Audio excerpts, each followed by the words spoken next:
Muy buenas tardes a todos. Mi nombre es Emiliano Devin, soy editor adjunto en Coligüe y en nombre de la editorial les quiero agradecer su presencia esta tarde en la presentación del libro Heráclito. Esta tarde nos van a acompañar en la presentación, o nos va a acompañar en la presentación, además del autor, Claire Spangenberg, que es profesora de Filosofía Antigua en la Universidad de Buenos Aires y la Universidad Nacional de Rosario, e investigadora en el CONICET en Filosofía Antigua. Néstor Cordero, la mayoría de ustedes están aquí porque probablemente lo conocen, es especialista en Filosofía Antigua por la Universidad de Buenos Aires. Actualmente y hace ya 4 décadas reside en Francia, donde trabaja en la Universidad de la Sorbona. Y bueno, y además de este perfil tan conocido en Filosofía Antigua, también miembro de la Academia Nacional del Lunfardo, porteña del Lunfardo, perdón, cuyo secretario tenemos también presente en la sala esta tarde. Muy bien, le cedo la palabra a Pilar y a Néstor. Bueno, ¿qué tal? Buenas tardes. Bueno, antes que nada le agradezco a Emiliano y a Néstor por esta invitación a la presentación. Me parece, bueno, felicito a la editorial por la colección que tienen en relación con el estudio de Filosofía Antigua y bueno, me parece que hoy tenemos que celebrar esta publicación que se enmarca, en el caso de Cordero, en una producción que viene haciendo, no sé, los últimos 10 años. ¿Cuándo salió el de Parménides diciéndose eso? Sí, en inglés.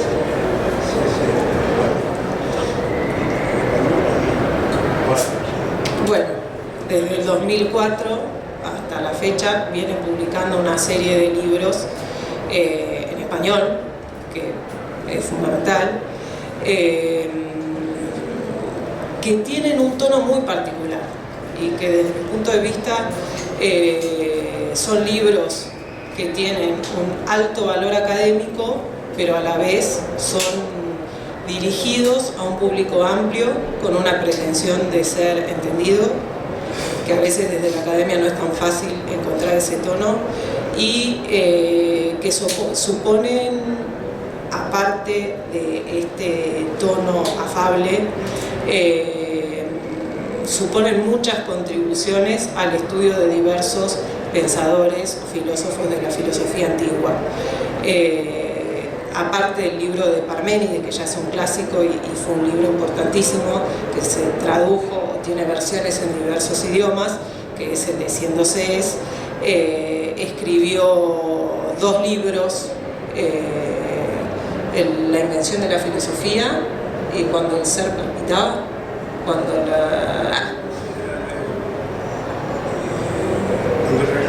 cuando la realidad palpitaba, que son libros generales acerca del pensamiento antiguo. Cada uno de ellos sostiene, sin embargo, tesis fuertes, interesantes, y suponen ejes a partir de los cuales se echa mucha luz sobre diversos pensadores de la filosofía antigua.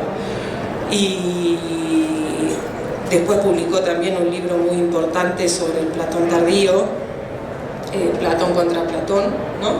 Sí. Este es el último de la serie. Sí. Y bueno, que también fue un libro muy importante, sobre todo para los que nos dedicamos a Platón. Ya les digo, no solamente por el hecho de acercar textos complejos a un amplio campo de lectores, sino que también supone tesis fuertes y argumentaciones muy convincentes, y en este caso lo que tenemos que celebrar es la salida de este libro sobre Heráclito.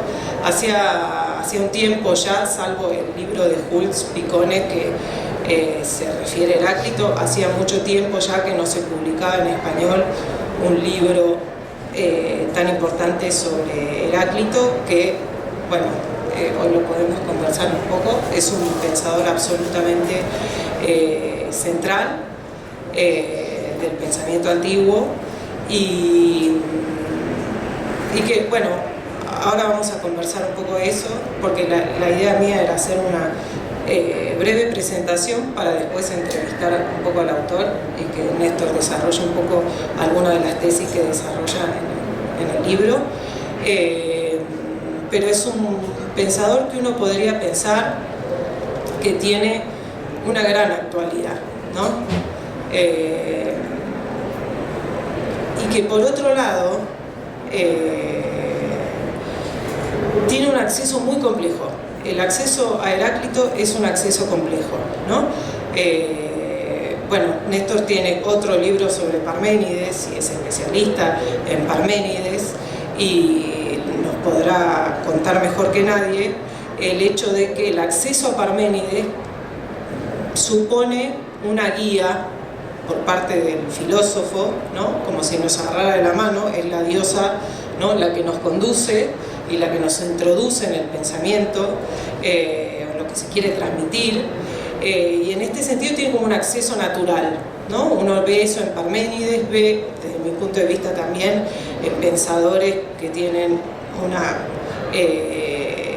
obra inmensa, como el caso de Platón, también encuentra como una rendija a partir de la cual introducirse en su pensamiento, y en el caso de Heráclito no existe eso, ¿no? No sé si tuvieron algún contacto con los fragmentos de Heráclito, son como cascotazos, ¿no? Que uno no entiende mucho a dónde van, cascotazos en el sentido que pretenden causar una suerte de shock, y desde mi punto de vista lo logran, ¿no? Por lo menos este primer momento del asombro y del shock realmente está muy logrado. La cuestión es, a partir de eso, ¿qué podemos sacar en limpio? ¿Qué se genera a partir de eso, ¿no?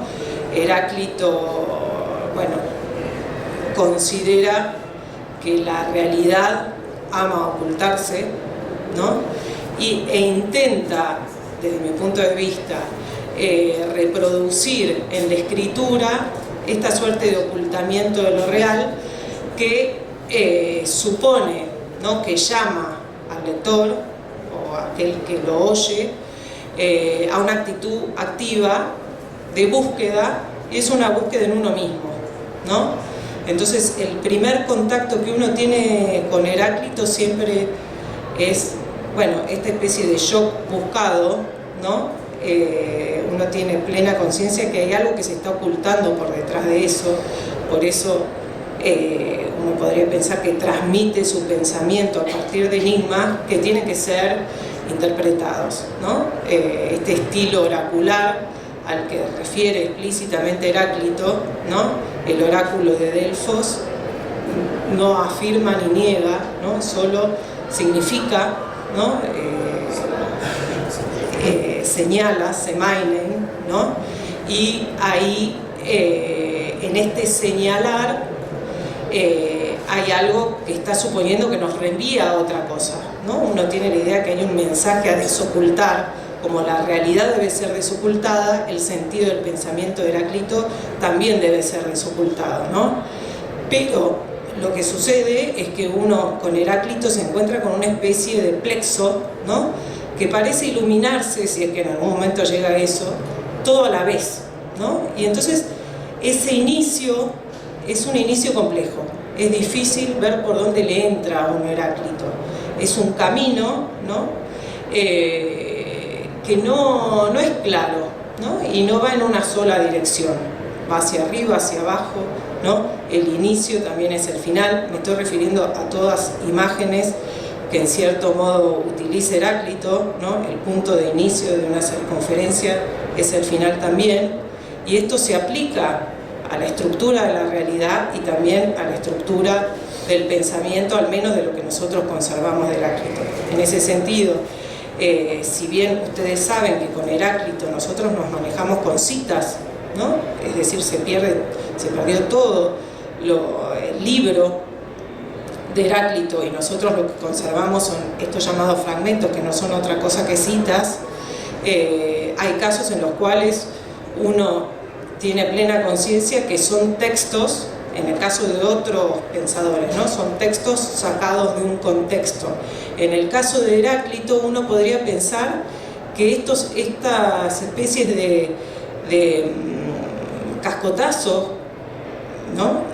Fueron concebidos así, ¿no? A diferencia de otros textos que uno los encuentra descontextualizados, ¿no? Acá uno podría pensar que realmente se llega a conformar un plexo de sentido cuando uno tiene como una mirada de conjunto, pero el modo de abordarlos no es un modo natural ni sencillo, el inicio, ¿no? El inicio en el camino. En ese sentido me parece que el libro de Néstor es excepcional, ¿no? Porque logra introducirnos poquito a poquito, ¿no? Es como una estructura sinfónica para mí, ¿no? Se mete de a poquito, hace un instrumentito, otro, y en un momento, ¿no? Logra empezar a hacer jugar todos estos hilos, va tirando como de diversos ovillos, porque por otro lado el tratamiento de diversos aspectos del pensamiento de Heráclito, que en el fondo va a terminar siendo todo uno, ¿no? Bueno, ahora nos lo va a decir Néstor, lo conducen a introducirse en el tratamiento de algunas problemáticas centrales del pensamiento de la época, ¿no? Es decir, no se limita a un estudio cerradito en Heráclito, sino que abre las problemáticas a diversos pensadores de la época y también se proyecta en algunas ocasiones más allá, ¿no? Porque las referencias a Platón y a Aristóteles, a los estoicos, etcétera, son varias, ¿sí? Es decir, Néstor hace un trabajo que va hacia atrás y hacia adelante a la vez para clarificar un poco ciertas nociones y el sentido de algunos fragmentos, que es, desde mi punto de vista, excepcional, ¿no? Es claro, no solamente en este libro, sino también estos libros que les mencioné recién, que viene produciendo Néstor esta última década, que es el resultado del trabajo de un maestro, ¿no? Que se familiarizó con estos textos durante mucho tiempo, ¿no? Es decir, se llega, desde mi punto de vista, a ese nivel de claridad en el pensamiento y en la exposición después de un tratamiento y una familiaridad con los textos de años, ¿no? Y eso se nota. Y en ese sentido me parece que cualquiera que tuvo acá, escuché, hay un par de personas del auditorio que cursaron alguno de los cursos de Néstor. Néstor tiene un modo muy particular de estructurar sus cursos, ¿no? Yo ya le dije alguna vez, me parece que tiene una cosa de detective, ¿no? La cuestión del enigma es ideal para él, ¿no? En el caso de Heráclito es perfecto, ¿no? Porque hay un enigma que descifrar. Sus cursos siempre empiezan planteando ese enigma, ¿no? Y el último, poquito a poquito, ¿no? Va buscando elementos, va buscando pistas que nos conducen una a otra y hacia el final se ilumina todo, ¿no? Es la última clase que Néstor se está volviendo a París, en 5 minutos dice, bueno, el asesino entonces, como venimos viendo, el asesino, ese va. Y un poco de eso pasa también en este libro, ¿no? El hecho, hay como hasta una estructura narrativa, alcanza hasta una estructura narrativa y se ve todo lo que de policial, esta investigación, que supone el acceso a lo real desde el punto de vista de Heráclito, se trasluce en estos textos de Néstor. Entonces, bueno, mi idea, si ustedes están de acuerdo para hoy, era formularle algunas preguntas en relación con la interpretación que él propone en el libro, y bueno, ir reconstruyendo un poquito a partir de elementos aislados, ir tratando de reconstruir un poco el plexo que él encuentra, el plexo de sentido que él encuentra en los fragmentos de Heráclito, ¿no? No sé, Néstor, si estás de acuerdo. ¿Querés decir algo antes? No, sí, lo que quisiera decir es que yo podría irme ya, porque ya se lo he dicho. Hasta el estilo, es verdad, tiene razón Pilar. Yo encaro un tema porque hay un enigma. Ustedes saben que para Aristóteles y Platón el origen de la filosofía es lo que se llama el Thammasen, el enigma. ¿Sí? Hay filósofos que no me interesan para nada, pero hay otros que sí. Y cuando hay ese enigma, me lleva, y ella tiene razón. Yo empecé al mismo tiempo a ocuparme de Heráclito y de Parménides. De Parménides me llevó 60 años. Y Heráclito de a poquito se iba acercando. Yo lo veía incluso hablando en una mesa con esos atardeceres griegos, diciendo lo mismo, porque dicen lo mismo. Y entonces dije, voy a escribir un libro, pero no me atrevía a darle forma de publicación. Y después, como en Coligüe tengo amigos que les gusta un poco la aventura, por ahí anda el director, lo presenté. Y después cuando lo leí me gustó. Entonces, eso es lo primero que quería decir, ¿verdad? Después, encantadísimo, si puedo responder a cosas, porque ella tiene razón. La filosofía nace, digamos, con un gran pensador, es el segundo o tercero, que es Parménides. Los dos, tres primeros. Y ya Parménides demuestra cosas, hasta silogismo, la lógica moderna. Encuentra el principio de no contradicción, de tercero excluido.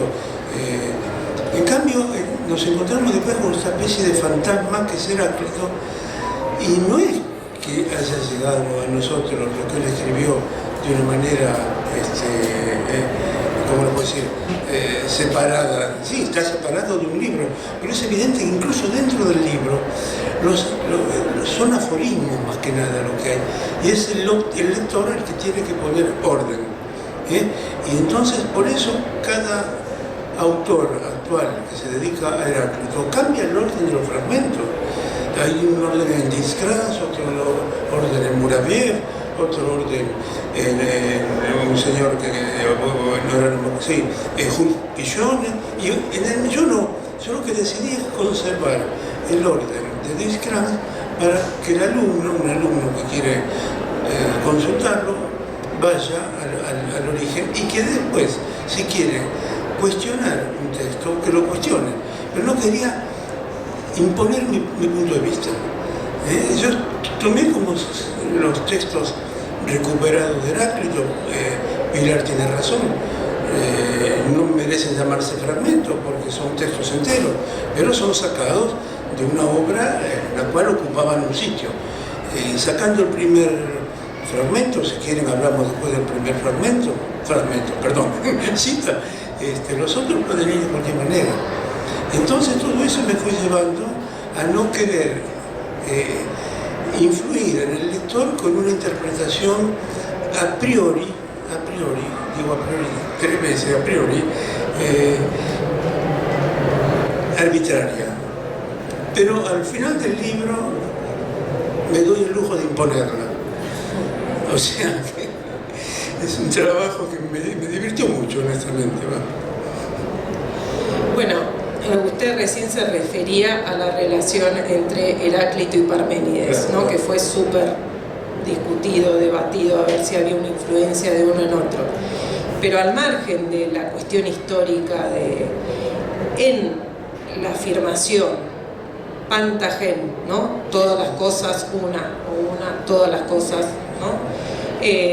¿No le parece que sería posible, a partir de la interpretación que usted sostiene de Parménides y la de Heráclito, considerar que ahí están ambos? Claro, sí, justamente. Lo que pasa es que hay dos maneras de entender lo que es el todo.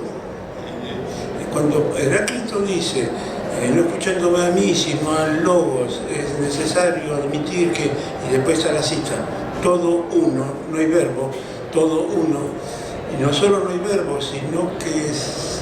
Y acá tengo un profesor de griego que me va a dar la razón. Al no haber nada que indique que una de las dos palabras es sujeto y la otra predicado, se puede interpretar la fórmula también como todo uno, uno todo. Claro, eso demuestra para mí que para Heráclito, ¿cómo puedo decir? Es la totalidad la que se unifica, y entonces si queremos saber cómo es una totalidad, vas a encontrar lo que él llama el logos, la razón de ser de esa totalidad.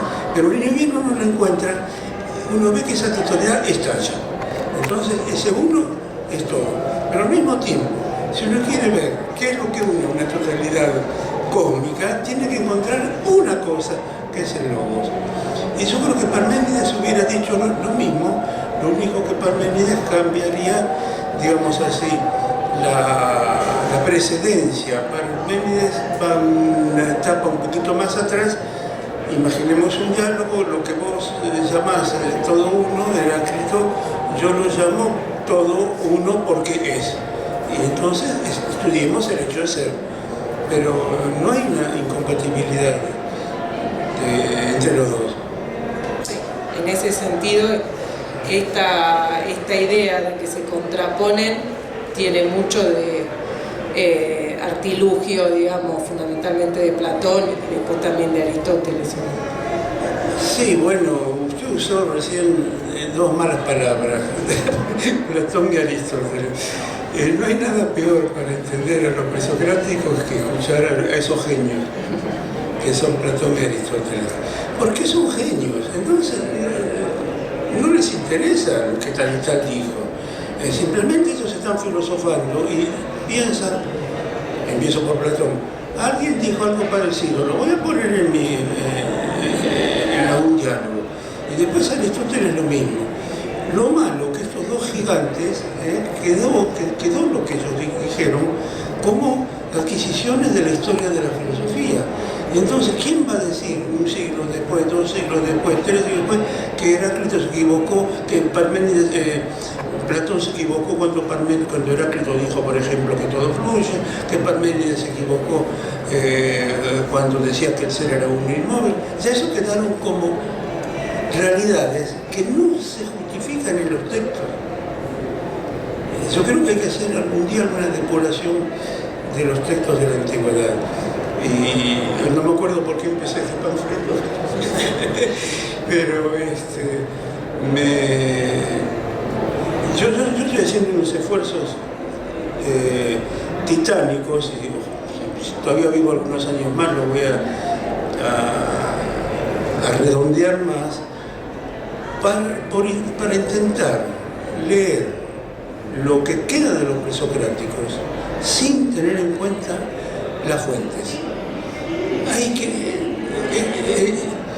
Anaximandro escribió 3 líneas. Bueno, ¿qué dijo en esas 3 líneas? No me importa lo que interpretó Aristóteles, lo que interpretó Platón. ¿Qué dijo? Y estoy seguro que si entendemos lo que él dijo, estas 3 líneas nos van a ayudar a ver que la interpretación de la realidad que esta gente tiene es muy distinta de la que va a tener después Platón y Aristóteles. Porque Platón y Aristóteles encuentran ya un universo del cual quieren utilizarlo, y para utilizarlo lo modifican. Yo, por ahora, lo poco que estoy avanzando sobre Parménides, estoy llegando a ciertas conclusiones, pero eso lo veremos en algún momento. En relación con lo que decía recién de Platón y Aristóteles,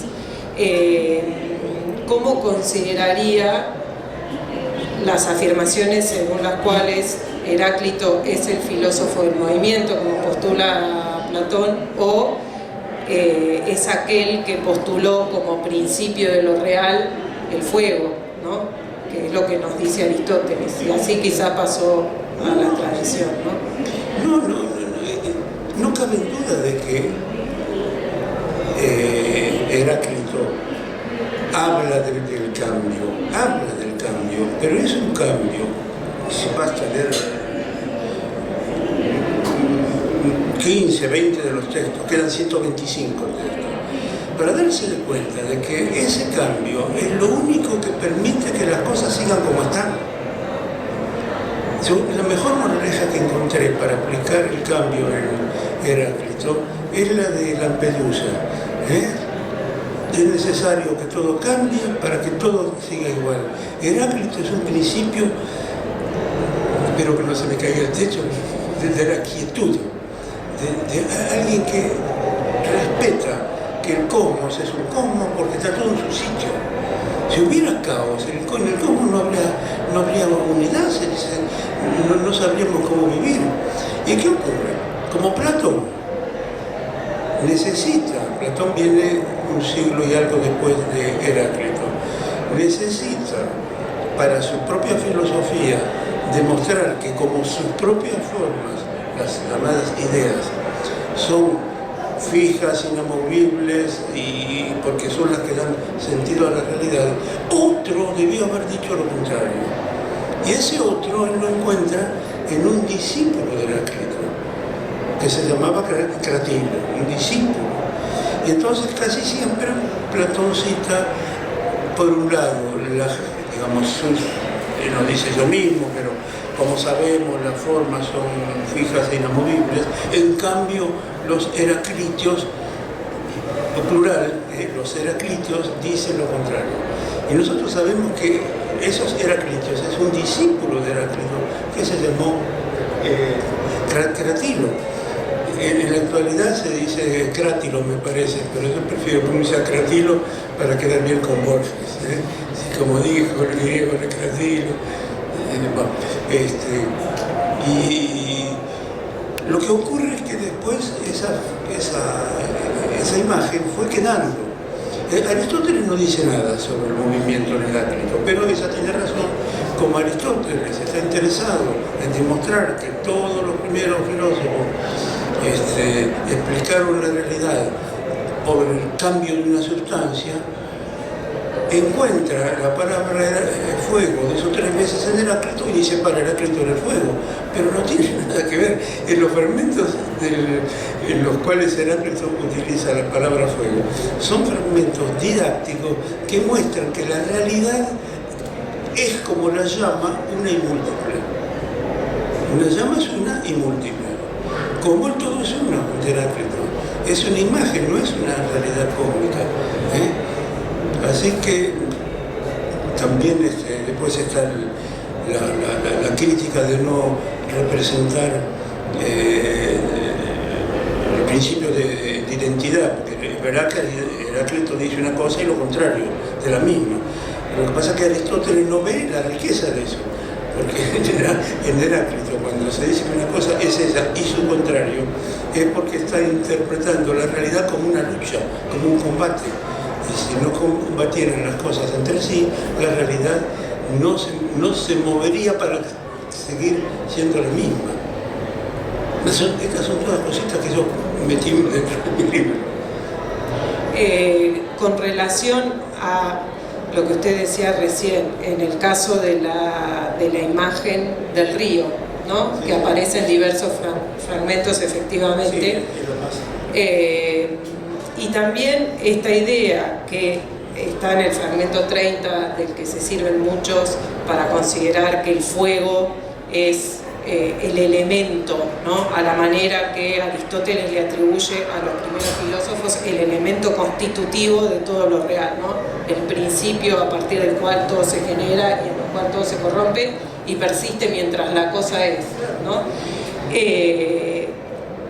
¿Se puede deducir de estos fragmentos alguna concepción de la temporalidad en Heráclito? Porque la imagen del río tiende, digamos, yo tiendo a verla en un sentido de tiempo lineal, ¿no?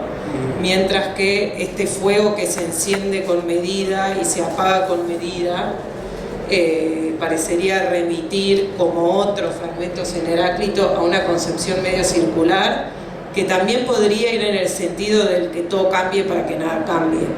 No sé cómo lo ve usted, para mí es una incógnita cuál es porque se suele decir que hay una concepción en muchos de estos primeros filósofos, una concepción circular del tiempo, y yo no lo tengo claro, sobre todo a partir de esta imagen del río, ¿no?, que es tan fuerte. Bueno, les aclaro que yo no sabía lo que se iba a decir, entonces me estoy enterando ahora, porque es un tema que molesta, honestamente me molesta. Está el fragmento ese en que habla de que los niños juegan con el tiempo. Yo no tengo exactamente una posición, pero podría empezar a trabajar y dentro de unos meses sacar algún artículo sobre eso, pero lo que pasa es que lo del fuego me da que pensar, en cambio lo del río no, porque el problema del río, Pilar acaba de evocar el fragmento, creo que lo tengo por ahí, 91, que es el fragmento que más perduró de lo poco que se entiende de Heráclito, cuando dice no nos podemos bañar dos veces en el mismo río.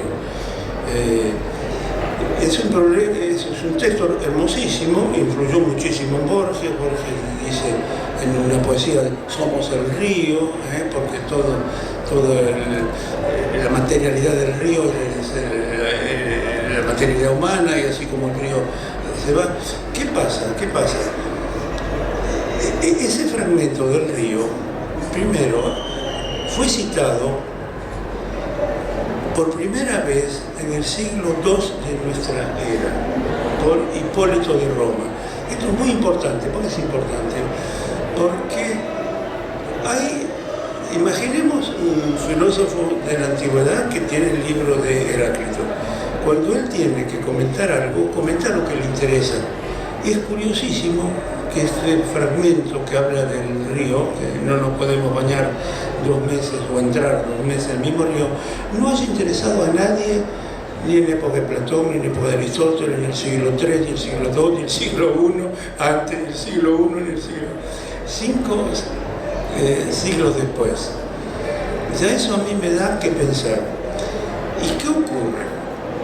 Como en la actualidad tenemos 125 citas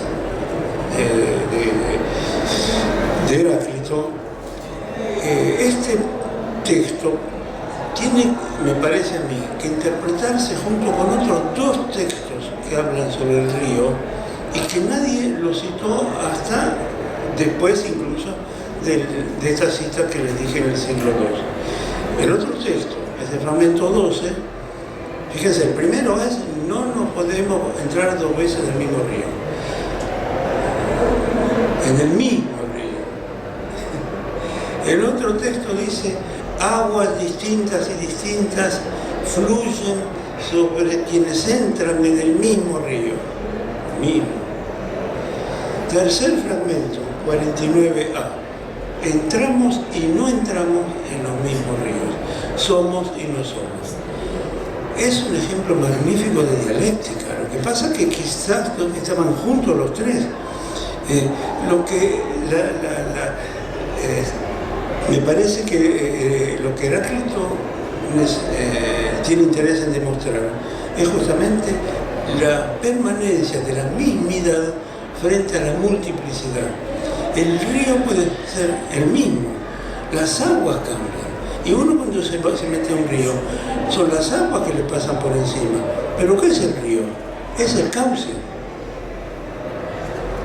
Un río sin un cauce es un océano, es una laguna. Para el río tiene que haber un cauce con agua que pasa, macanudo. Pero si usted le pregunta a Heráclito, y para vos, Heráclito, ¿qué es lo más importante? Y él le va a decir es el cauce. Porque por el cauce ese que el río va a seguir siendo lo mismo. Y quien lo interpretó así, que mentira, fue Séneca. Séneca cuando comenta este río dice las aguas pasan, flumen, que queda, el río queda siempre. O sea, me parece que los fragmentos del río tomados en su contexto no van para nada en apoyo de la teoría de una circularidad o linearidad del tiempo. Pero no sé. Y vinculado con la cuestión del fuego, o la cuestión de un elemento, ¿no? Le sumo otro interrogante a la cuestión. Hay algunos fragmentos de Heráclito, el de las especies, que mezclados con el fuego tiene un olor, tiene otro, ¿no? Quedarían para pensar la posibilidad, y otro fragmento más, ¿no? Quedarían para pensar la posibilidad de alguna clase en terminología aristotélica de sustrato, ¿no? Es decir, cuando Aristóteles se plantea el problema de la fisis, el problema del movimiento en física, dice, bueno, sí, es necesario un par de contrarios para que haya movimiento. Una cosa pasa de algo que es a algo que no es, pasa de blanco a no blanco o de frío a cálido, ¿no? Está a mí lo que me genera algún interrogante respecto de algunos de estos fragmentos sobre los opuestos y el cambio es si hay un sustrato del cambio, ¿no?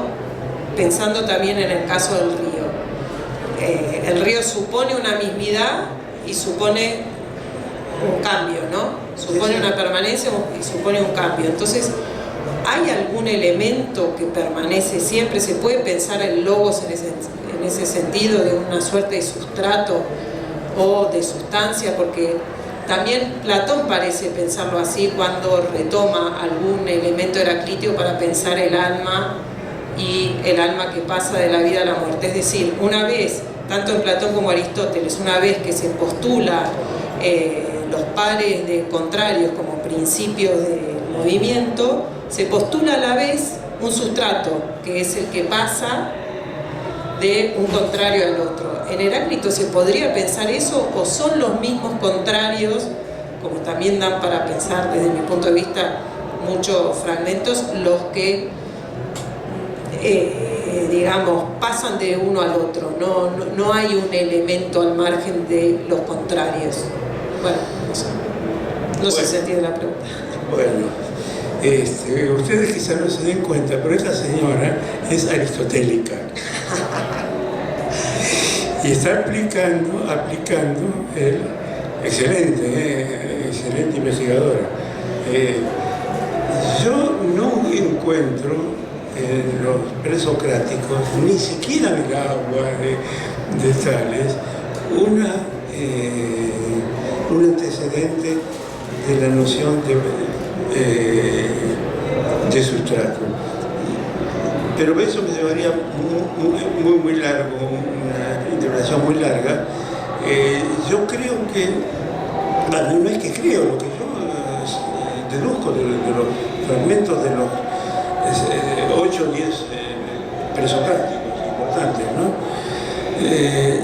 Me parece a mí que lo que hay en todos estos personajes, y por eso escribí un libro que se llama Cuando la realidad palpitaba, es un texto de Heráclito, de Demócrito, que quiere decir que la realidad está siempre latente, palpitante, es porque esta noción yo la veo venir desde Homero, no filosóficamente, lógicamente, ¿no?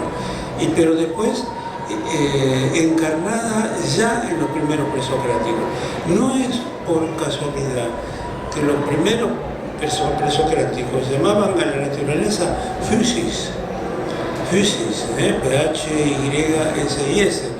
Es decir, Aristóteles les endilga esta interpretación, pero con el sentido aristotélico de physis, cuando en realidad el sentido auténtico griego de physis es lo que está brotando, Es decir, para que algo esté brotando tiene que tener vida, y para que tenga vida tiene que haber un elemento que le dé sustancialidad, pero este elemento no es un fundamento sobre el cual después las cosas se van desdibujando. Yo por eso veo que el agua de Tales es esencial para la realidad, por eso Tales dijo, el principio es el agua, el aire de Anaxímenes también. Entonces yo no vería por ningún lado el fuego como suponiendo que hay una especie de sustrato, porque además en Heráclito, cuando él habla de las tensiones opuestas, que gracias a que luchan se produce la realidad, lo que está luchando es todo, es un sustrato más está el ejemplo del sol. El sol es una masa enorme que no puede obedecer, no puede dejar de obedecer las ciertas leyes, porque si no la realidad no sería lo que es. Yo veo toda una especie de... Ahora me estoy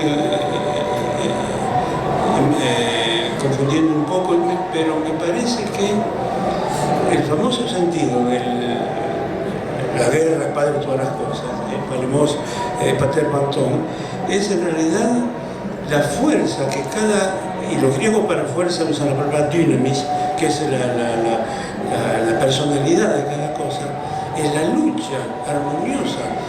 La armonía viene después de la lucha, de estas oposiciones, la que lleva después a que haya justamente un equilibrio, pero en ese equilibrio no veo que haya por un lado realidades y por el otro lado un sustrato. Y le hago otra pregunta más, y después, si le parece, damos, no sé si alguien quiere preguntar algo, damos espacio para alguna pregunta. Recién mencionaba la fisis, y en el tratamiento del logos, que es central en Heráclito y en el libro, usted habla como de una especie de desdoblamiento del logos en Heráclito, ¿no?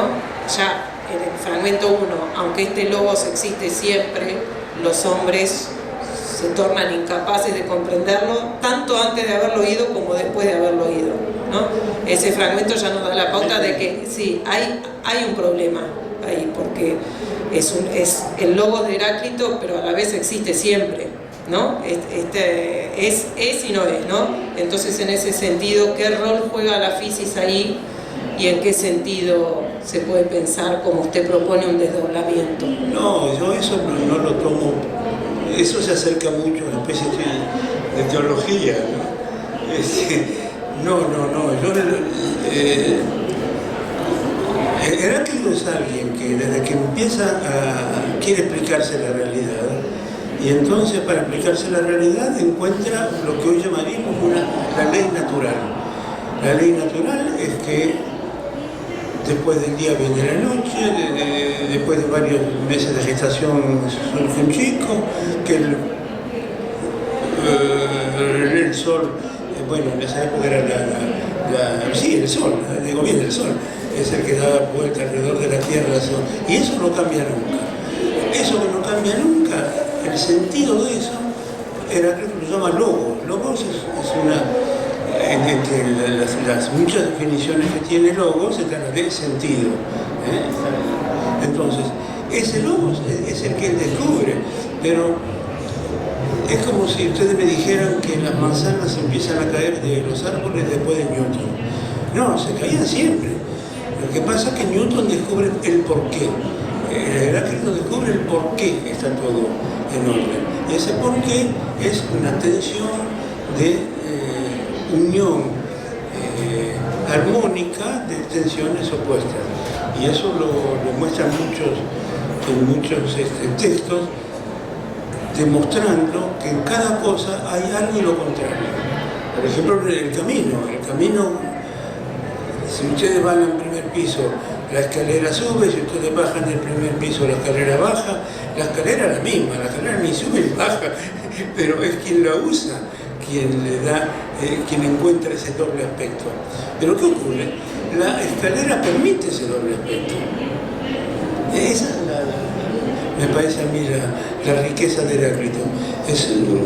Si ustedes quieren, es mucho más universalizable lo que él dice que lo que podría decir Parménides. Parménides que hace un gran esfuerzo para pescar qué es lo que quiso decir. Lo de Heráclito lo vemos todos los días. Así que el famoso logos ese que está desde siempre, él no lo descubre, Pero en algún momento usted dice que el logos podría pensarse como la voz de la fisis. Bueno, Ahí... digamos, sí, lo digo eso, pero remedando el estilo poético de Heráclito. La fisis habla y dice, yo tengo un logos, a ver quién me lo pesca, y Heráclito es el que lo pesca.